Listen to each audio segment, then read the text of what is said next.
Ce mercredi 24 mai 2023, France 3 lançait sa toute nouvelle émission Chemin de traverse animée par Agathe Le Caron, avec pour première invitée Virginie Efira. L'occasion pour l'actrice belge, enceinte de son deuxième enfant, de partager de nombreuses confidences et de voir des personnes de son passé ressurgir. Impossible de passer à côté de Virginie Efira en ce mercredi 24 mai 2023. Alors qu'elle se trouvait aujourd'hui au 76e Festival de Cannes pour représenter le film L'amour et les forêts, d'abord lors du photocall puis lors de la montée des marches du film La Passion de Dodin Bouffon réalisé par Tran Anh Young, avec les ex-Juliette Binoche et Benoît Magimel, l'actrice belge de 46 ans était également sur France 3. La chaîne du service public lançait ce soir sa toute nouvelle émission animée par Agathe Le Caron, Chemin de traverse, qui a conduit l'animatrice et son invité dans les Alpes et en Camargue. Une magnifique région du sud de la France où Virginie Efira s'est replongée dans de nombreux souvenirs. Après avoir vu débarquer son grand ami Julien Doré qui ne vit pas très loin de la Camargue, le chanteur s'est installé dans les Cévennes. Virginie Efira a vu ressurgir du passé un ancien camarade de classe. Agathe Le Caron a déniché de nombreuses archives personnelles parmi lesquelles les photos de classe de l'ancienne animatrice de Nouvelle Star.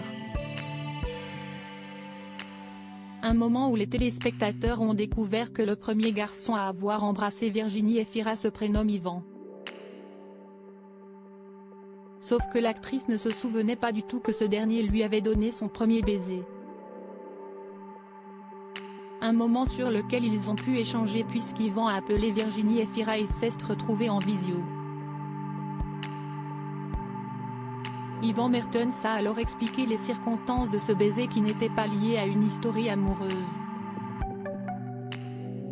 Tu te rappelles plus à la piscine au Poséidon, au lit Saint-Lambert, commune dans la banlieue de Bruxelles. Note de la rédaction, lui a d'abord demandé Yvan à Virginie Efira avant de rappeler que deux autres copains se sont embrassés et qu'ils les ont suivis. C'était un petit bisou en dessous de l'eau, a-t-il précisé. Et alors qu'Agathe Le Caron ajoutait il y a quand même eu un sentiment amoureux, la compagne de Nils Schneider l'a contredit. Je ne pense même pas qu'il y avait la langue Yvan, a rebondi l'actrice.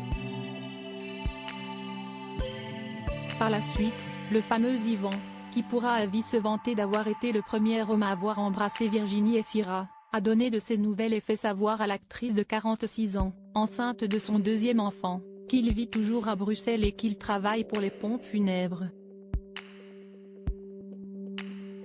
Une information plutôt facile à trouver puisque des urnes se trouvaient en arrière-plan, des éléments qu'il n'avait pas eu le temps de retirer avant l'appel.